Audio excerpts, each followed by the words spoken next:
Usually, when we talk about a legal document or a statute or, some sort of official decree, there is this immediate expectation of dry clinical precision. Right, yeah, like a massive textbook. Yeah, page after page of tiny font, and you picture a judge sitting behind a heavy wooden bench to say, here's the rule, read the fine print, no exceptions. The entire concept just feels sterile. Oh, totally. It feels detached from the grit and the sweat of normal life. But then you step out of the modern courtroom and into the world of ancient languages and biblical texts, and suddenly that neat little legal dictionary is thrown out the window. It really is. You find yourself looking at a linguistic landscape that is intensely physical, earthy, and honestly, quite startling. So welcome to Reformed Thinking. Consider yourself the third person in the room with us today. We're going to unpack a single ancient concept that is going to stretch how you think about rules, reality, and the boundaries of your own daily life. It's a concept that forces a total reevaluation of what a law actually means in an ancient context. And on the table between us today, we have a stack of highly technical Hebrew lexicons and theological dictionaries. The really heavy one. Yeah, the literal doorstops. For those listening who might not be familiar with these tools, we are pulling from heavy-duty academic sources like the Hebrew and Aramaic lexicon of the Old Testament, commonly known as Halot, the Brown Driver Briggs lexicon, and Lexham's theological databases. Right. These are the exhaustive reference books scholars use to decode ancient Hebrew, mapping out every single time a word is used to figure out its actual cultural weight. And our target today is one specific biblical Hebrew word, the word et. Right. And here is the hook, the absolute contrast that makes this investigation so fascinating. According to these heavyweight dictionaries, this single Hebrew root word, ek, can be translated as a daily ration of food on a kitchen table. But it can also be translated as an oppressive quota of bricks demanded in an ancient slave camp. But then, the exact same word is used to describe the physical shoreline of the ocean. Yeah, which is a wild jump. It is. And then again to describe the moral law of God given on Mount Sinai. If you were tracking with that, it means the ancient understanding of statutes was not about dry legal ends at all. Not even a little bit. Their concept of a law was much closer to the physical laws of gravity, or even like a literal daily paycheck. So our goal today is to piece together that ancient mindset. We want to figure out how physical provisions, natural boundaries, and moral statutes all stem from the very same root idea. And to accurately reconstruct that ancient mindset, we have to bypass the abstract theology for a moment. Okay, where do we start? We need to start with the most tangible, everyday uses of the word. We have to ask what oak looked like in the dirt and the grit of ancient life, long before it was ever applied to cosmic or spiritual realities. Right, ground level. Exactly. I mean, the root form of the word is okwak, a verb which literally means to engrave, to establish, or to prescribe something. Picture an ancient scribe in the ancient Near East. He is not typing on a keyboard where he can hit the backspace key. Yeah, there's no delete button. Right. He is taking a chisel to a stone tablet or perhaps a stylus to wet clay. When you carve into stone, you are making a permanent physical mark. You are setting something down that cannot be easily erased or altered. It is fixed. Okay. From that physical action of carving or engraving, we get the masculine noun okuk, which essentially means something prescribed or a definite assigned portion. Let me stop and make sure I am visualizing this correctly. Yeah. So the word starts with the physical act of chiseling a line into a hard surface. Spot on. And then it evolved to mean the thing that is established by that carved line, the assigned portion. Let's look at a real-world example from the text to ground this. One of the clearest and frankly most brutal examples of this is found in the book of Exodus, chapter 5. Oh yeah, the brickyards? Right. The Israelites are in Egypt, and they are enslaved under this massive state-sponsored building project. The text uses the word aturk to describe the prescribed task or the quota of mud bricks they had to produce every single day. Yes, and the scene is incredibly visceral.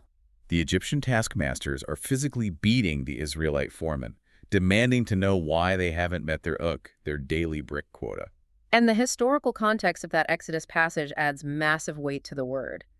In the Egyptian economy, the production of mud bricks for store cities like Pithom and Ramses was a highly regulated industry. So it wasn't just random labor. No, not at all. We have archaeological evidence of Egyptian ledgers, literal tallies of brick production. The taskmasters were not just yelling at the slaves to work harder in a general sense. They were operating off a specific calculated number, a quota. Wow. The state had determined a definite, assigned portion of labor that a human body was expected to yield before the sun went down. The Egyptian authority figure had effectively chiseled a line into the ledger and said, this is the unchangeable requirement. And if you don't hit it, you pay the price. Right. The taskmasters are demanding the prescribed amount. It is a fixed, unyielding number. But then you flip a few pages over to the book of Proverbs, and you see the exact same word used in a completely different emotional context, which drastically alters how we have to define it. I actually have the Proverbs references right here. In Proverbs 30, a man named Agur prays a very famous prayer. He asks God to give him neither poverty nor riches. Instead, he asks God to feed me with my proper portion of food. Right. The phrase in Hebrew is Lom Thuki, the bread of my assigned portion. He is asking for a zork. And then, just one chapter later, in Proverbs 31, describing the capable woman running a large ancient household. It says she rises while it is yet night and provides food for her family and a suck, an assigned portion or allowance for her maidens. Just think about the contrast between those two settings. In Exodus, ḥuqqîm is a crushing weight. It's slavery. Yeah. In Proverbs, it is sustenance. The capable woman of Proverbs 31 is managing a complex domestic economy. Food in the ancient world was not available in a 24-hour supermarket. Right. You couldn't just order takeout. Exactly. Every grain of wheat, every drop of oil had to be carefully managed, stored, and distributed to ensure the household survived the winter or a dry season. So she determines the osh. She calculates the daily caloric requirement for her staff, measures it out, and distributes it. I am trying to wrap my head around how one word stretches that far. If I use a modern analogy, the Exodus example sounds like a ruthless factory output sheet. A manager is standing on the floor with a clipboard, demanding 500 units by the end of the shift. Yeah, that's a good comparison. If you fail to hit the number, you lose your job, or in the case of the ancient slaves, you get beaten. It is a metric of extraction.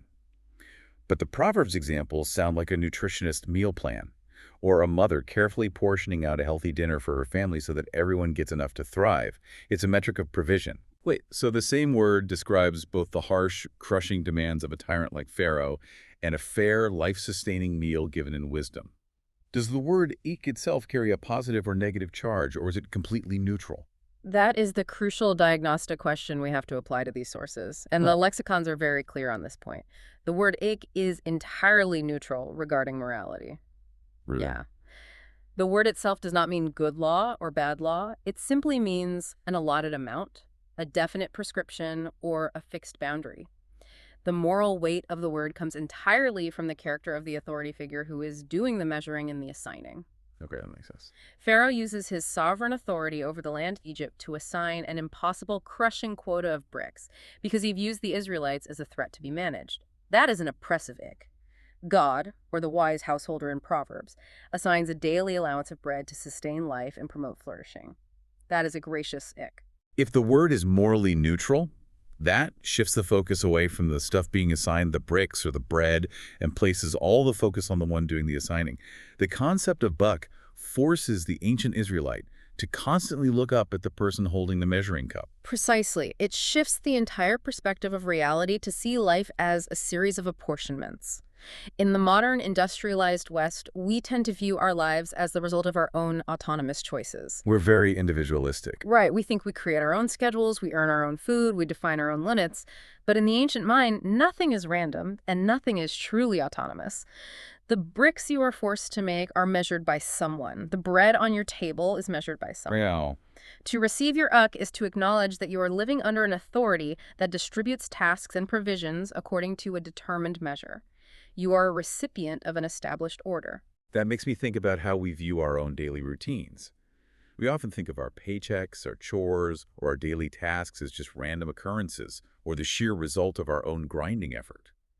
But this word suggests a framework where everything is measured out and assigned. Yeah, it's a completely different paradigm. Speaking of paychecks and provisions, if we move from the kitchen table into the religious life of ancient Israel, this earthy idea of a daily portion seems to take on a massive structural role. Because the lexicons show that duck wasn't just used for slave quotas and family dinners. The sources show it was central to the operation of the tabernacle and the temple. We definitely see a distinct transition in the text from secular daily food to holy incomes. The sources list numerous instances in Leviticus and Exodus where urkus is translated as a due, a claim, or a prescribed portion, specifically belonging to the priests. To understand this, you have to grasp the mechanics of an ancient agrarian economy. In ancient Israel, land was everything. Land meant food, survival, and generational wealth. But the tribe of Levi, the priestly tribe, was explicitly denied a land inheritance. They were not given territory to farm, so how do they eat? Right. If they don't have fields to grow wheat and they don't have pasture land for sheep, they are completely dependent on the rest of the nation bringing food to them. Exactly. And relying on spontaneous human generosity is a very quick way to starve. Yeah, human nature is pretty stingy. So the system could not be left to chance. In Leviticus 6 and Leviticus 10, the text outlines very specific, non-negotiable rules for the sacrifices.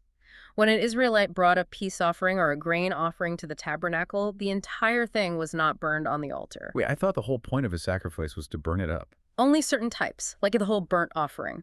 For many offerings, a specific, carefully measured portion, like the breast of the wave offering, the thigh of the heave offering, a certain volume of grain was assigned directly to Aaron and his sons. And the text calls that portion their dash. I'm looking at Exodus 29 right now, and it says this is a perpetual due, 8 forever, from the people of Israel to the priests. Yes. And it wasn't just meat and grain. The Lexham Theological Dictionary points to Ezekiel 45, which mentions the uck of oil, the prescribed portion of oil that was to be given from the harvest. What strikes me here is that this concept wasn't even unique to Israel's religion. Right, the surrounding cultures had similar structures. The Brown Driver Briggs lexicon notes Genesis 47, a story set long before the law was given at Sinai. Joseph is in Egypt during a catastrophic, multi-year famine. He is buying up all the private land for Pharaoh in exchange for grain. Right.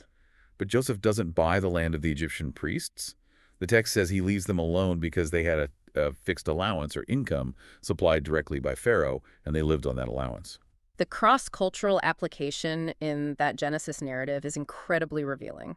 Whether you are looking at the pagan priests in Egypt or the Levitical priests in Israel, the economic reality is identical. A priest in the ancient Near East did not engage in commercial farming. So they were entirely reliant on the system. Yes. Their survival depended entirely on the societal system functioning correctly, on the people bringing the offerings, and on the governing authority establishing their portion. Pharaoh established the uck for the Egyptian priests. Yahweh established the uck for the Levitical priests. Wait, if the uck is an established non-negotiable portion assigned by the ultimate authority, does this mean the priests were basically living on a divine salary? Is this word representing their literal paycheck? Essentially, yes. Because, I mean, if I go to a restaurant, I give a tip based on how I feel the service was. If the waiter is great, I give 20%. If the food is cold, I give 10%. We tend to view religious giving in a similar light as a sort of voluntary charity, dropping a few coins in a plate based on how we feel. But the way you were describing this, Huck, it doesn't sound like a tip jar at all. It sounds like a rigid economic structure. It is highly structural. It is the architecture of a divine economy. In this context, ush implies a legitimate, legally binding right or a permanent claim. The priests are not living on tips. They are not beggars depending on the fluctuating goodwill of the Israelites. They are receiving their ush, their established due. When God sets up the sacrificial system, he builds the material provision for his servants directly into the legal and spiritual functioning of the society. The same God who demands the blood of the sacrifice for atonement also prescribes the portion of meat that feeds the priest. It is a holistic, unified system of order. So the book is the literal mechanism that keeps the entire religious system running. If the priests don't get their oak, they starve. If the priests starve, they have to abandon the tabernacle to go forage for food. Exactly. If they abandon the tabernacle, the sacrifices stop. And if the sacrifices stop, the covenant relationship between God and the nation breaks down. So the statute, or the law here, is quite literally the calories that sustain the mediators of the covenant. Notice the progression we are making through the lexicons. We started with a quota of mud bricks and a bowl of bread on a kitchen table. Physical, mundane things you can hold in your hands. Right.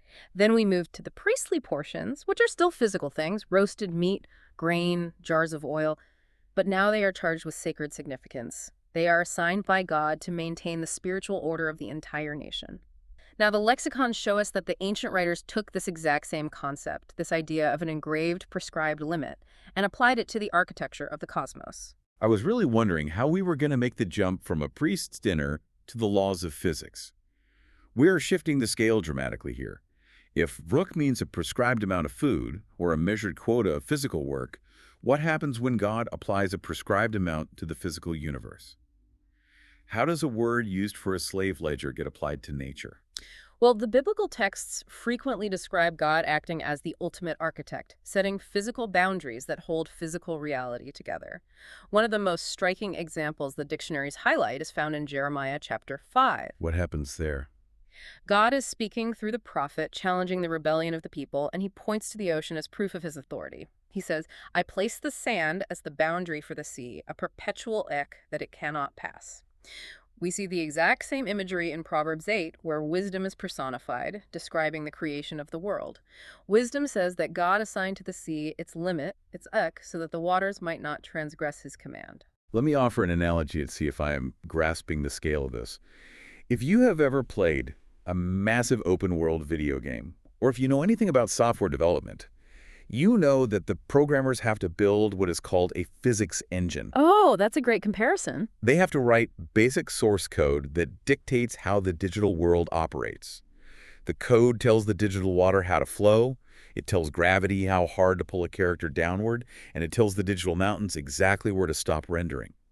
Without that hard-coded limit, the game would just glitch out. Right, it would crash. Characters would fall through the floor, oceans would float into the sky, and it would just be a chaotic mess of pixels. It sounds to me like the ancient Hebrews viewed God as programming the limits of reality. The ek is the source code that keeps the ocean from flooding the continents. That software analogy maps perfectly onto the ancient Near Eastern worldview.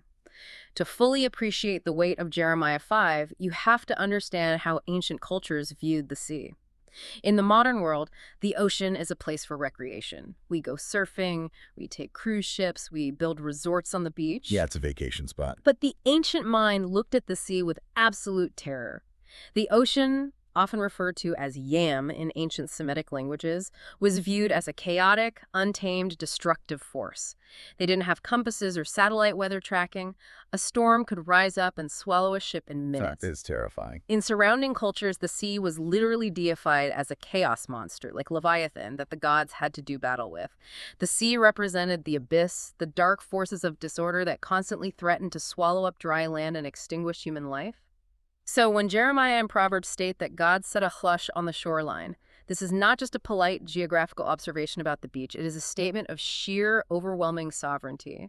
It is a picture of God looking at the most terrifying, unpredictable, chaotic force on the planet, drawing a line in the sand with a chisel and saying, you will come this far and no further. Here is your limit. Exactly. And the sea obeys. The waves crash against the sand, but they are repelled by the thick. That puts a massive psychological weight on the word. A tzik isn't just a clinical rule written on a piece of paper. It is a life-saving barrier. It is the only thing standing between humanity and annihilation. And the lexicons show that it's not just physical space that gets a boundary. It is time itself. Yes, time is bounded too. I see a reference here to the book of Job, chapter 14. To set the scene, Job has lost his wealth, his children, and his health. He is sitting in ashes, scraping his sores, in the middle of agonizing physical and mental suffering. He is meditating on the extreme brevity of human life. In verse 5, he looks up and says to God concerning mankind, since his days are determined and the number of his months is with you, and you have appointed his limits that he cannot pass. The Hebrew word translated as limits there is uk. Job is taking the exact same concept that holds back the raging ocean and applying it to the lifespan of a human being. A human life is not an open-ended, boundless existence. It has a uk. God has measured out the days. God has prescribed the quota of months. Think back to the start of our discussion. Just as the Egyptian taskmaster prescribed the daily bricks, and just as the wise mother prescribed the daily bread, the Creator prescribes the timeline of a mortal life. There is an engraved boundary on our time on earth. Job 14, verse 13 takes this concept even further into the realm of the afterlife. Job is in so much pain that he actually asks God to hide him in Sheol, the grave, and to appoint a suck for me and remember me. Wait, Job is asking for a milk while he is in the grave. Why would he want a boundary in the place of the dead? Because he is asking for a set time limit on his suffering. He wants to know that even death and the grave are not outside the jurisdiction of God's boundaries. He wants God to engrave a limit on his time in Sheol so that eventually God will remember him and call him back. It is a desperate plea for order in the midst of extreme personal chaos. Which brings us to what might be the most chilling use of the word in all the sources we reviewed. If Job wants a limit placed on the grave, the prophet Isaiah paints a picture of what happens when the grave has no limit. Isaiah 5. Right, Isaiah chapter 5. Isaiah is pronouncing a severe judgment on the society of Judah. He is calling out their corruption, their greed, and their gluttony. They're buying up all the land, partying constantly, and ignoring the poor. And to describe their punishment, Isaiah personifies Sheol, the grave, the underworld. He describes Sheol expanding its appetite to swallow up the wicked nobles and the gluttonous crowds. The text says that Sheol has opened its mouth libli. Translated literally, it means without limit, boundlessly. It is a terrifying poetic image. Consider the logic of the word we have built so far. If a suk is the divine source code that keeps the chaotic ocean in check, and if a suk is what gives a human lifespan its shape and definition, then an entity with no ush is an entity of untamed, devouring chaos. Yeah, it's just pure destruction. Sheol, without a uk, means a grave that never ever says enough. It is a cosmic black hole. It consumes and consumes, swallowing the rich and the poor alike, because there is no divine boundary holding its jaws shut. If I am tracking with this, it completely flips the modern Western way of thinking about boundaries. I hear the phrase without limit or boundless, and my mind immediately goes to a car commercial or a motivational poster. Right. Live a boundless life. Exactly. I mean, precisely. We usually think of boundaries and limits as negative things. We want to be limitless. We want boundless opportunities. We view rules, constraints, and limitations as things that hold us back from realizing our true potential. We want to break out of the box. But the ancient mind didn't see it that way. No. The ancient Hebrew mind looks at the boundless ocean and the boundless grave and says, no, boundlessness is terror. Boundlessness is chaos and death. The limit, the ek, is what creates the safe space for life to exist. If the shoreline disappears, we drown. If the rule of law disappears, society is consumed by the strong preying on the weak. That is the core philosophical shift required to read these texts accurately. The physical world is held together by divine prescriptions. Order requires limits. Without the engraved, established boundaries of God, creation reverts to the void described in Genesis 1, formless and void, darkness over the face of the deep. God's act of creation is largely an act of separation and boundary setting. So if humans are made in the image of this God who sets boundaries, if we're designed to reflect his nature, it stands to reason that humans would naturally try to establish their own rhythms, norms, and boundaries. We would want to hold back the chaos in our own small spheres. Yes, exactly. And the lexicons confirm this. They show that the word ik isn't exclusively reserved for God's cosmic laws. It is used to describe human traditions, customs, and civic laws. We find the plural form of the word ḥuqqîm used frequently to describe the architecture of human society. For example, in Judges chapter 11, we find the incredibly tragic narrative of Jephthah's daughter. Jephthah makes a rash, foolish vow to God before a battle, promising to sacrifice whatever comes out of his house first if he wins. And it ends up being his daughter. Tragically, it is his only child who comes out to greet him. The text indicates she is mourned, and in verse 39 it says that it became a lusht in Israel, a custom, that the daughters of Israel went year by year to lament the daughter of Jephthah for 4 days. So a national tragedy happens, and the society responds by carving out a boundary in their calendar. Yes, they took a singular traumatic moment and engraved it into their cultural rhythm. They set a boundary of time every single year to remember it, ensuring it wouldn't be swallowed up by the chaos of forgetting.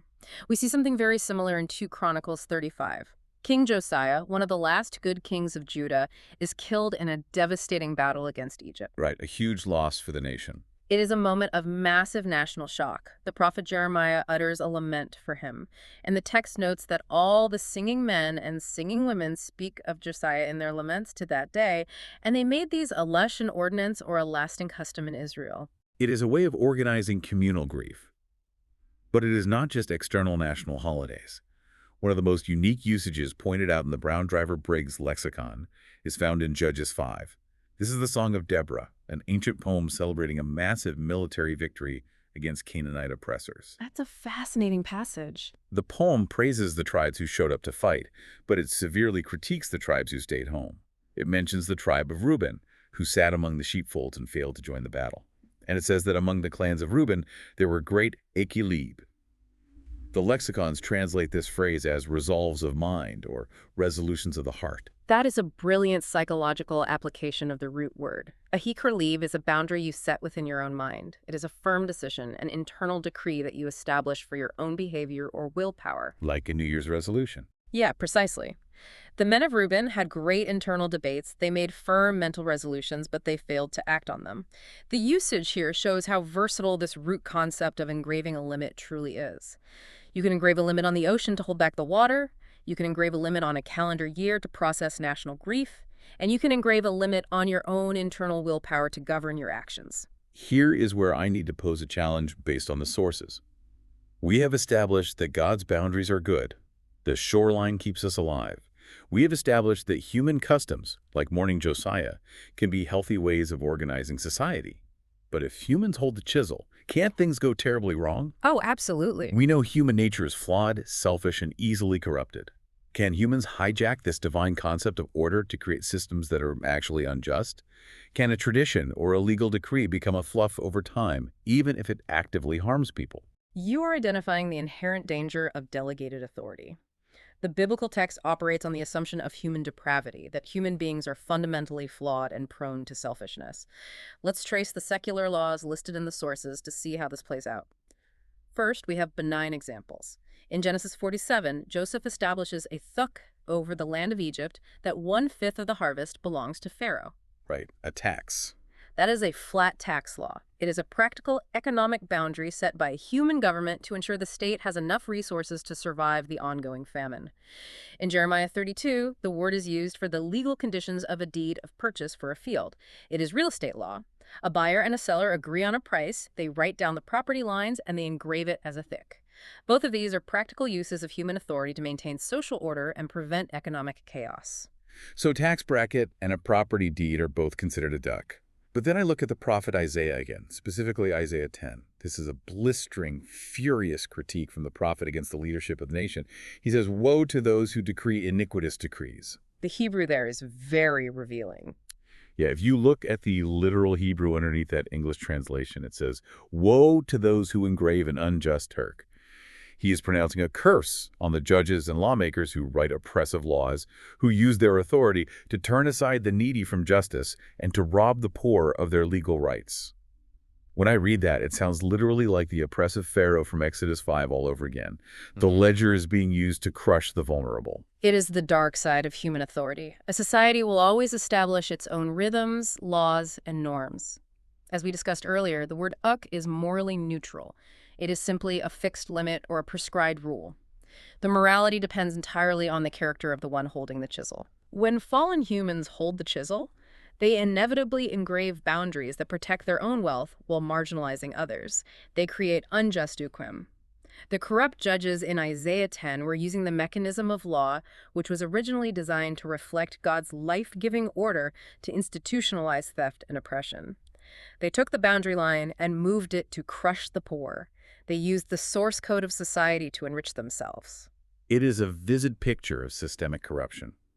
It shows that humans are naturally hardwired to establish limits and rules because we are made in the image of the ultimate boundary setter.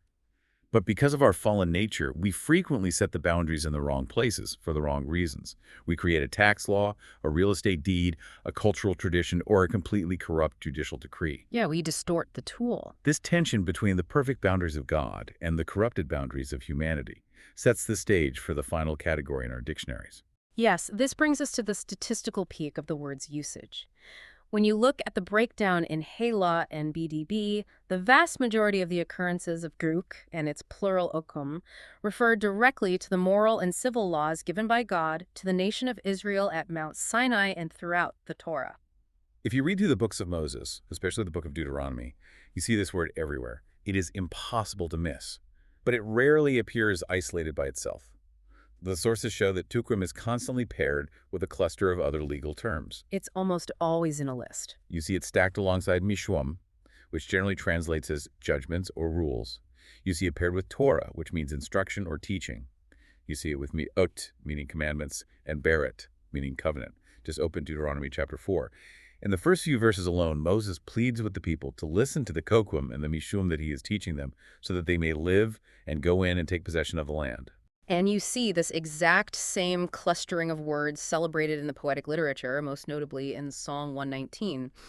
The psalmist spends an astonishing 176 verses meditating on the beauty, the reliability, and the purity of God's word.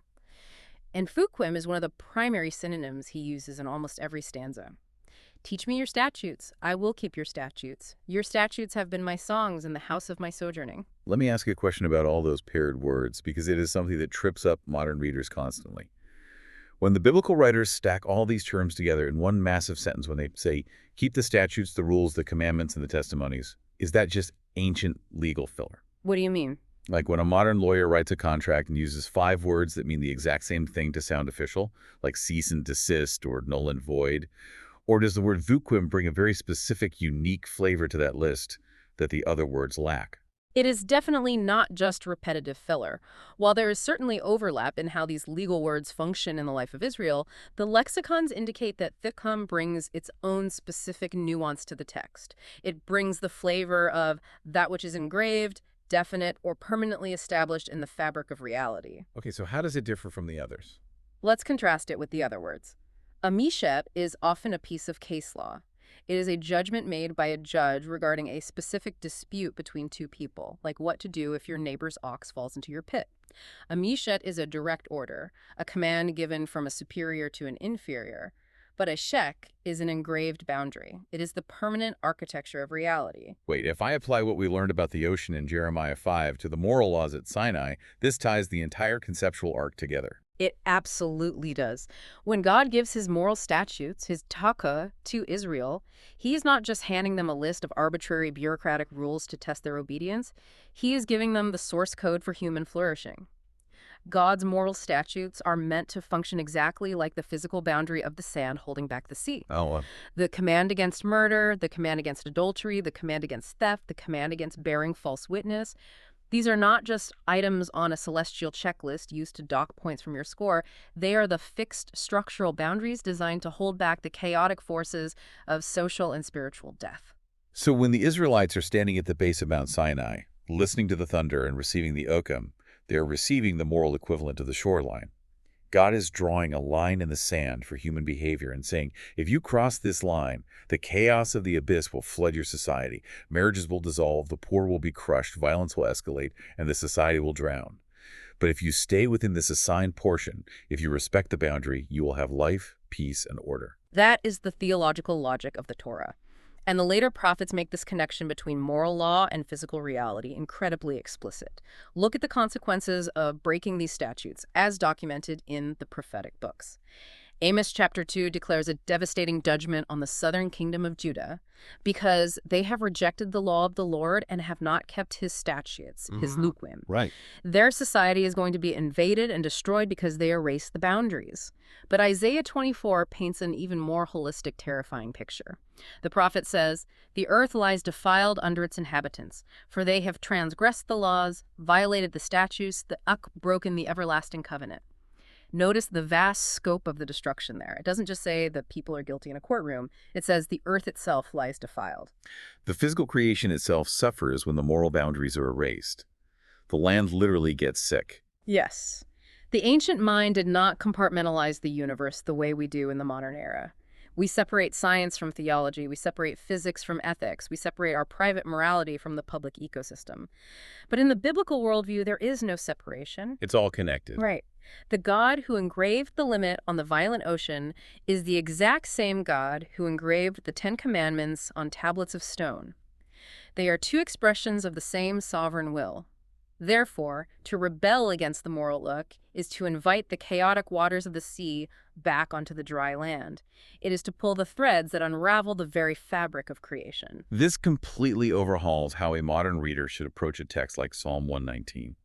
When the psalmist is rejoicing in the ḥuqqîm, declaring how much he loves the statutes, a modern reader often cringes. We think, who loves rules that much? Is this guy just a rigid legalist who loves paperwork and restriction? Right. It sounds restrictive to us. But with this historical context, he isn't a bureaucrat celebrating red tape. He is a man standing on dry ground, watching the terrifying, chaotic waves of the ocean crash against the shoreline, and praising the God who drew the line that keeps him from drowning. He's rejoicing in the safety of the boundary. He looks at a world filled with the unjust decrees of corrupt judges and the boundless appetite of the grave, and he finds immense comfort in the fixed, unchanging, reliable limits set by a benevolent creator. The ek is God's provision. It is the daily bread that sustains the body, the priestly portion that maintains the covenant relationship with the divine, the physical limit that makes the earth habitable, and the moral law that makes human community possible. It is all one continuous, unified thought in the Hebrew mind, an established sovereign order that pushes back the dark. Let's bring this massive investigation to a close. We started with a stock of technical lexicons, digging into a single Hebrew root word, dokwak, to engrave. Yeah. And we've tracked that concept, the yuk, through the brutal mud of Egyptian brickyards, the practical kitchens of ancient households, the bloody altars of the tabernacle, the crashing waves of the Mediterranean Sea, the chilling depths of the grave, the courtrooms of corrupt judges, and finally, to the fiery summit of Mount Sinai. It's a huge span. It really is. The linguistic trail of this word proves that the ancient mind saw a profound unity in the universe that we have largely lost. The daily ration of food, the shoreline of the roaring ocean, the length of a human life, and the Ten Commandments are all held together by the exact same mechanism. The assigned portion, the established boundary. It reveals a worldview intensely rooted in reality. A reality where humans are not the ultimate authors of their own existence, but rather recipients of an order that precedes them. We operate within limits, some physical, some temporal, some moral. And while human nature frequently rebels against limits, demanding autonomy and boundlessness, the biblical text argues that these divine limits are the very things that make life possible. To reject the limit is to choose the abyss. Which leaves us with something I want you, the listener, to ponder on your own after you turn this audio off. We live in a cultural moment that constantly tells us to break all boundaries. The prevailing message is to live without limits, to redefine every structure, and to view any constraint as a hostile enemy to your personal freedom. But I want to challenge you to look at the boundaries in your own life today. Consider the physical limits of your energy, the hard time constraints of your schedule, or the moral guidelines you strive to follow. Instead of viewing these limits as frustrating restrictions holding you back from some mythical, boundless potential, what if you viewed them as your ushuk? What if those very limits assigned by a sovereign God are the exact framework that keeps chaos at bay? What if your limits are the shoreline that keeps the sea from destroying the land of your life? It shifts the posture of the heart from resentment to gratitude. Acknowledging our ek is acknowledging our proper place within a wise and sovereign design. Thank you for joining us for this deep dive into the ancient text. Keep questioning assumptions, keep looking closer at the words you think you know, and keep thinking critically about the boundaries in your world. Until next time, we will see you later.